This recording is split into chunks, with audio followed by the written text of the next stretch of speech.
Ya estamos de vuelta junto a ustedes, Patagonia Rural, desde Polar Comunicaciones. Y hoy día estamos conociendo de esta actividad productiva, de este negocio, porque es un negocio, pero que a la vez se transforma también, transformándose también en un salvavidas, por qué no decirlo, ¿no? En cómo estamos recuperando esos pedazos de tierra que han sufrido accidentes del hombre, del mismo hombre que hoy día las tiene que recuperar. ¿Qué tan común y en los últimos años más o menos cuál ha sido la estadística que conoces, Jorge, respecto a extensiones de terreno que aquí en Magallanes se han visto afectadas por estas contaminaciones de hidrocarburos en diferentes formas, como tú lo decías al principio, y que naturalmente significan un daño enorme, no solo desde el punto medioambiental, sino que además productivo también, porque generalmente son extensiones de terreno donde hay productividad ganadera. Claro. Bueno, antiguamente eran bastante más frecuentes que ahora porque existen dentro de estas mismas empresas productivas de hidrocarburos mecanismos de control en los que ellos a través de sistemas inteligentes se dan cuenta de cuando está a punto de romper una tubería, por ejemplo.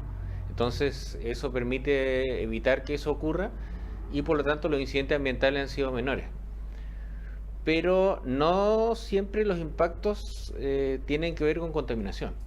Por ejemplo, hay impacto por cada actividad productiva que se genera. De hecho, ya la ganadería presenta un pequeño impacto ambiental del punto de vista de las praderas cuando no se realiza de manera sustentable, porque una cosa es realizarla de manera sustentable, vale decir, tengo comida para hoy, pero también tengo comida para las generaciones futuras. Y lo otro es, por ejemplo, cuando hay sobrepastoreo, que eso genera erosión. Y en el tema de lo que son las empresas mineras, digamos, que ejecutan proyectos dentro de estos predios ganaderos, lo que hacen es que ingresan sus proyectos normalmente al sistema de evaluación ambiental y dentro de toda de la declaración de impacto ambiental que se hace, existe un apartado, digamos, que se llama Plan de Intervención de la Cubierta Vegetal, en la cual, ¿qué es lo que hago yo?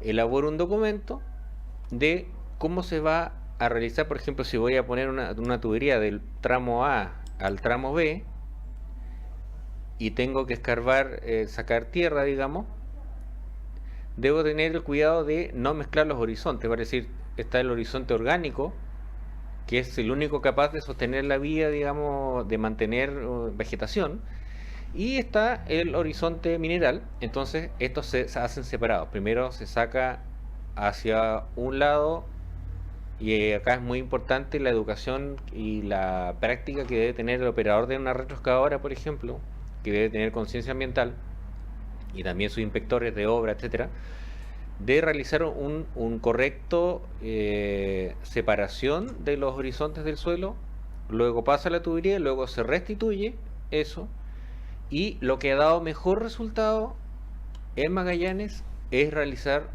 una siembra de rehabilitación de suelo para proteger el suelo de la erosión, porque se ha visto que cuando se deja a la recuperación natural por temas climáticos, por temas digamos, de la misma herbivoría ovina, de repente está saliendo un pastito pero ya lo está comiendo la oveja, no han dado muy buenos resultados la recuperación natural de ductos, salvo en zonas de vega. Pero cuando no es zona de vega, lo más recomendable es realizar una siembra de recuperación, digamos, de rehabilitación de suelos, que eso es lo que nos dedicamos nosotros. Pero la pregunta fue, ¿tienes tú algún antecedente, alguna información respecto de cuánto históricamente se ha deteriorado y ya se ha recuperado? Sí, hay información en cuanto a pasivos ambientales, por ejemplo, En cuanto... Y esa es información pública, digamos, que se puede obtener a través de las páginas de los sistemas de medio ambiente, digamos. Eh, Hace años atrás se remediaron, voy a tirar un número, por lo menos unas 400 fosas de petróleo que quedaron bajo norma. La verdad que Chile hasta el momento no tiene una norma de suelo en relación a hidrocarburos. Por tanto, se propuso y se aceptó la legislación canadiense del estado de Alberta porque las condiciones agroambientales son muy similares a las de la región de Magallanes, tanto por la latitud como por el clima. Entonces, lo que se hacía era, bueno, hacer una remediación del área y cuando uno tomaba muestras de suelo y ese suelo daba bajo los niveles de la norma de referencia, se podía hablar de que el suelo ya estaba remediado. Y posteriormente, eso se dejaba a recuperación natural. Hoy día, cuando hablamos de este concepto de remediación, donde hacemos referencia a la aplicación, ¿cierto?, de estrategias físico-químicas, ¿no es cierto? Me imagino yo de que por lo que sucede acá en la región, hay debe haber una preocupación muy grande por parte, por ejemplo, del dueño del predio, que se ve afectado, porque aparte de ello también se ve afectada la producción, es decir, hay una carga de animales en una dotación, ¿cierto?, que para un determinada cantidad de terreno se ve de esta accidentada, afectada por alguna situación X, fortuita, ¿no es cierto? Y en consecuencia se va a intervenir en ese suelo. Y por lo tanto, pero ya el ganadero, por ejemplo, tenía una dotación de animales y tenía su terreno ya todo distribuido. Por lo tanto, mientras se está remediando el terreno afectado, ya se genera una sobrecarga en el otro terreno, que va a ser donde van a quedar los animales. Correcto. Esa es la gran importancia de hacerlo bien. Pero se ve un doble impacto entonces. Claro, hay un impacto bioeconómico y ambiental. El impacto ambiental, bueno, es un impacto recuperable y que responde a leyes ambientales. Y después está el impacto económico que digamos, tiene el dueño del predio. Pero eso se calcula, digamos, en qué etapa se va a construir, si es en etapa de aparición, si es en etapa de encaste, si es en invierno, si es en verano, cuánto es la franja, cuánto deja de producir el ganadero en términos económicos, y eso obviamente se le indemniza, se le paga una servidumbre para no afectarle, digamos, el bolsillo, porque si bien es cierto, los hidrocarburos pertenecen por ley al Estado, todo lo que está bajo el suelo, nosotros debemos tener una actitud sustentable frente a lo que son la coexistencia de dos entidades relevantes para el desarrollo regional, como es la ganadería extensiva y la producción petrolera o la producción minera, etcétera. Tienen que ir de la mano, y cuando las cosas se hacen bien, generalmente no hay problema. No hay, digamos, si bien es cierto hay impactos, eso se mitigan, hay impactos económicos, eso se indemniza. Esa es como la forma de hacerlo. Jorge, desde tu punto de vista, muy profesional por lo demás, una pregunta clave. ¿Está Chile hoy día a la altura de las grandes demandas y de las normas que están rigiendo en el mundo en general en temas medioambientales? La verdad es que se ha avanzado mucho.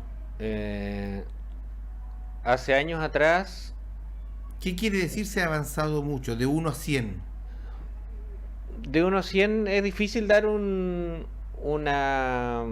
número al azar, porque son muchas las variables que están en juego. Por una parte está la educación ambiental, ahí yo pondría un 100. De inmediato pondría un 100, ¿por qué? Porque Uno es cosa de que bote un envoltorio de un dulce al suelo y un niñito al tiro va a decir, tío, ¿sabe qué? Eso no se puede hacer porque eso tiene que ir a la basura y está contaminando el medio ambiente.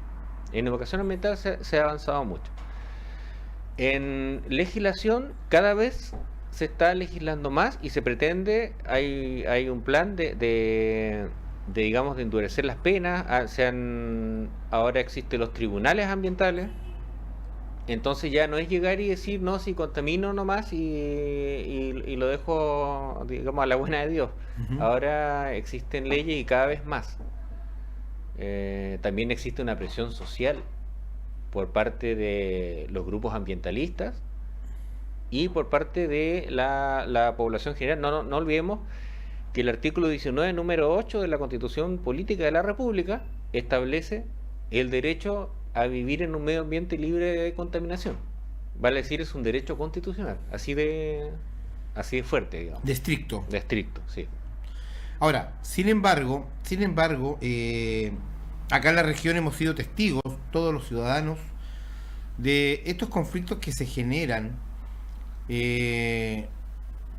por las denuncias que hacen los grupos ambientalistas y, ¿no es cierto?, el desarrollo natural que pueden tener ciertos negocios de diferentes índoles, desde los mineros hasta los de la explotación de recursos naturales, porque muchas veces queda la impresión, y por favor quiero que se escuche bien esto para que se pueda explicar y entender bien, queda la impresión de que de repente existen extremos, que hay demasiadas exigencias por parte de unos y demasiado abuso por parte de otros, de una parte. Y se cuesta lograr entender, o sea, no hay ninguna de las dos partes logra nunca presentar para que los ciudadanos comunes y corrientes veamos a través de los medios de comunicación una propuesta que logre mediar el conflicto. Siempre se mantienen los grupos medioambientalistas en un extremo junto a los extremos que también tienen estas empresas productivas en este caso de recursos naturales. ¿Cómo podemos lograr esta estabilización, este equilibrio, esta armonía, entendiendo de que una empresa está generando mano de obra y todo lo que implica en ello, y también la legítima y reconocible, valórica posición de los grupos medioambientalistas que están protegiendo el medio ambiente, que no solamente no es nuestro, sino que además es de quienes nos van a continuar con la vida, ¿no? Claro, por eso ahí viene el concepto de sustentabilidad. Yo de repente he conversado, bueno, yo estoy como en el medio de la torta acá y converso tanto con... El jamón del sándwich. Exacto, el jamón del sándwich. Converso mucho de repente obviamente con las empresas mineras, empresas petroleras que son clientes míos, y también de repente me contactan estos grupos ambientalistas. Y ¿qué ocurre? Que se habla mucho de sustentabilidad. Es un término, digamos, que está muy en boga, pero también está muy, entre comillas, manoseado. Yo, sin ser el dueño de la verdad, porque no pretendo ser el dueño de la verdad, prefiero hablar de un desarrollo sustentable. Vale decir, desarrollar los negocios que son necesarios para producir trabajo, la generación de empleo, valga la redundancia, recursos monetarios para el país, etcétera, mano de obra, todo lo que tú quieres, digamos, que trae de beneficios económicos al país, digamos, versus el cuidado del medio ambiente. Ambos tienen que ir de la mano. Si se hace bien, las actividades son compatibles y eso está demostrado. Muchas veces hay no sé, un sitio que es impactado, digamos, por un evento, etcétera, o por algo que hay que hacer como una cañería, pero después uno lo va a ver después de que uno le ha hecho una remediación y queda incluso mejor que lo que estaba antes. Entonces es como súper discutible eso. El cerrarse, encuentro que no es la respuesta. La respuesta es sentarse a conversar siempre pegado a derecho, por algo existe la legislación, y obviamente innovando. Es muy importante el tema de la innovación, de si no hay soluciones para algo, buscar las soluciones, buscar las tecnologías, si no están aquí, buscarlas afuera, pero el país no puede detenerse porque uno tenga miedo de dañar el medio ambiente. Hay que ir de la mano, ambas cosas van de la mano. Ya se hablaba en el año 1983, hace mucho tiempo, la Comisión Mundial para el Medio Ambiente y Desarrollo, establecida por las Naciones Unidas, define como desarrollo sustentable, que es la palabra que yo prefiero frente a sustentabilidad, el desarrollo que satisface las necesidades del presente sin comprometer las capacidades que tienen futuras generaciones para satisfacer sus propias necesidades. Vale decir, cuando las cosas se hacen bien, se hacen una sola vez y no es necesario después estar arreglando embarradas graves o problemas complicados al medio ambiente o a la salud de las personas, de los animales, etcétera. Es un tema de hacer las cosas bien. Lo dijiste. Desde la cuna a la tumba. Desde el principio, de cuando el proyecto comienza, desde que se hace la declaración de impacto ambiental, hasta el cierre del proyecto. Lo dijiste en un momento, y es lo que conocemos todos. Aquí conviven dos áreas productivas muy importantes que son históricamente las que han sostenido la región, que es la producción ganadera y la producción de hidrocarburos. Partiendo por el petróleo primero, el gas, hoy día el carbón. Y ya llegando al término del programa, ¿no? ¿Visualizas tú la posibilidad real y concreta de armonía en estos sectores? El medio ambiente y la producción, fundamentalmente hidrocarburos, minería, carbón, petróleo, gas. ¿Podremos lograr en algún minuto armonía en estos sectores que permita darle la razón y que ambos se puedan compatibilizar, que las posiciones y las visiones de ambos se compatibilicen para que efectivamente tengamos desarrollo, como tú bien dices, sustentable de ambos sectores? Yo agregaría, sí, yo agregaría el turismo también como otro de los elementos importantes en el desarrollo de la región de Magallanes, junto con lo que es los proyectos mineros, ¿sí, cierto? Y la ganadería. Esto, para dar un ejemplo, es como las notas musicales. Para poder escuchar una sinfonía se necesitan de todas las notas musicales. Entonces, sacando uno, ya el tema no funciona.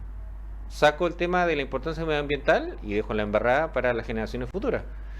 Saco el tema económico y no se producen empleos, cae, digamos, la economía. Cuando la economía del país es está sana, digamos, obviamente las personas tienen una mejor calidad de vida. Y para que haya una buena calidad de vida, todos estos elementos tienen que estar acordes, conjuntos, sentarse a conversar, llegar a acuerdos, no ser tan cerrado de decir, no, esto no se puede hacer, no, si esto sí hay que hacerlo, aunque pase lo que pase. No, es un tema de conciencia y de ponerse a pensar un poquito de cómo resolver los problemas. ¿Quiere decir que no hay conciencia aún? ¿Eso estás diciendo? Quiero decir que cada vez hay más conciencia, cada vez más, pero siempre falta. Es como volviendo al ejemplo de la música, o sea, ¿una sinfonía puede ser mejor? Sí, puede ser mejor. ¿Una canción se puede cantar mejor? Obviamente que se puede mejor. Todos los procesos humanos son perfectibles. Y estamos en un proceso de ascensión en todo lo que es materia medioambiental, pero siempre va a faltar. Siempre va a faltar. Hay cosas tecnologías que la gente desconoce, que es el próximo paso de este y el otro año que va a enfrentar mi empresa, digamos, que es pasar a aumentar, o sea, si ya estamos haciendo remediaciones ambientales, pasar al tema de la sustentabilidad, digamos, para evitar tener que remediar cosas a futuro para evitar, para frenar un poco el cambio climático, que es un tema no menor, que a veces estamos muy preocupados de cosas triviales y no sabemos que estamos todos dentro de un planeta que está deteriorándose y que las consecuencias pueden ser muy graves. Es cosa de que no quiero alarmar a nadie, pero basta que se metan en la página de la NASA en el apartado de cambio climático global y van a ver las consecuencias que pueden haber si esto no se frena.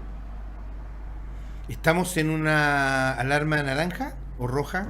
Estamos en una alarma roja tendiente a naranja. No, o sea, ¿de menor a mayor? Hemos hecho conciencia, pero es bueno que todos los gobiernos tengan conciencia. Por ejemplo, China, uno de los países más industriales, una tremenda potencia mundial, ya tomó conciencia porque, por ejemplo, Beijing era una de las capitales más contaminadas y ya está haciendo varias cosas para dejar de serlo. Pero por otro lado tenemos el presidente de los Estados Unidos que no cree mucho en este tema del cambio climático. Entonces la idea sería consensuarnos todos y todos remar hacia el mismo lado, uniendo fuerza, y podemos parar el cambio climático global. Estamos llegando al término del programa Patagonia Rural. Hoy día vamos a agradecerle a Jorge Díaz Melgarejo, el gerente de BioRem, esta empresa que se dedica a las remediaciones, que nos ha dado una verdadera clase muy básica, pero bien potente respecto al tema climático. Jorge, te agradecemos la presencia. Te podemos comprometer inmediatamente para otro programa, porque yo creo que es muy necesario. Con todo gusto, Marco Aurelio. Hay muchos temas que se pueden tratar, hay tips que se pueden dar para el cuidado del medio ambiente, hay tecnologías que hay que traer al país porque ya han funcionado en otras partes. Entonces estamos trabajando para eso. A ustedes, espero les haya servido mucho este programa. Yo creo que ha sido muy didáctico, ha sido muy importante. Conciencia, lo dijo bien Jorge Díaz, Jorge Melgarejo lo dijo muy bien. Hay en educación, estamos bastante avanzados, y es verdad. Usted tira un papel de dulce en la calle y no va a faltar, por lo menos 2 o 3 niñitos se le van a acercar y nos van a llamar la atención. Así que la invitación, generemos conciencia. Los puchos, ¿no? Usted está fumando un puchito y tiró la colilla al cigarro, un papelito, dice no, si no afecta, un plástico, por favor. Tomemos conciencia. En la casa, separemos lo que hay que tirar, lo que se puede reciclar. Acá en Magallanes hay una empresa que está reciclando los neumáticos, por ejemplo, allí en la comuna de San Gregorio, y es la única empresa que está reciclando, se está transformando. Así que, bien, gracias por aceptarnos en sus hogares a través de Polar Comunicaciones. Patagonia Rural está con ustedes este domingo nuevamente y nos encontramos la próxima semana con algún tema tan importante como el de hoy día. Muchas gracias y hasta siempre. Polar Comunicaciones, radio, televisión e internet, presentó Patagonia Rural, con la conducción de Marco Aurelio Arteaga.